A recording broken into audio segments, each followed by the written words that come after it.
काय करायचं आता, काय इलाजच नाही. किती दिवस झालं पूर हे? पूर हाय आता, काल तर लई मोठा महापूर होता, आज बी होता. पहिला होता येत होता पण इथलं जात होता.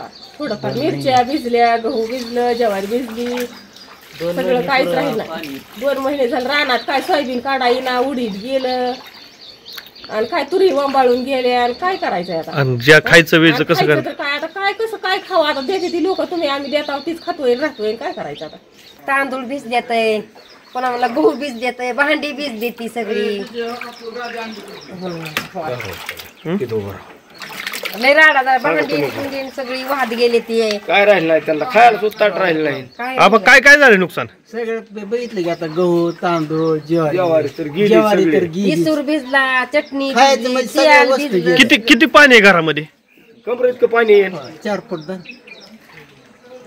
सगळं गेलंय. त्यांना खायचीच पिढा झाली. 7-8-10 जणांना हे कल्याण काय त्यांचं वाहून गेलंय. त्यांना खायला काय सुद्धा राहिलं नाही. ज्वारी बिवारी त्यांचं सगळं वाहून गेलंय. कमर इतकं पाणी घरात होतं.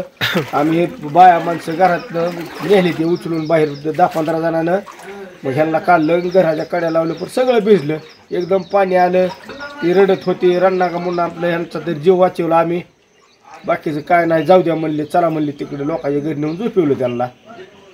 काढाय गेलं तर मी काढाय ना, सगळं पाणी टकोर इतकं कसं काढता.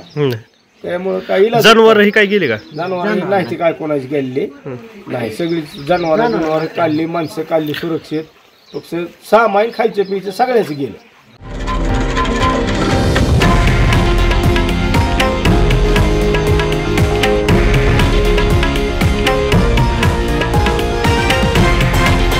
हे आहे देशातील नंबर 1 न्यूज नेटवर्क आणि आपण पाहत आहात TV9 मराठी, एकमेव.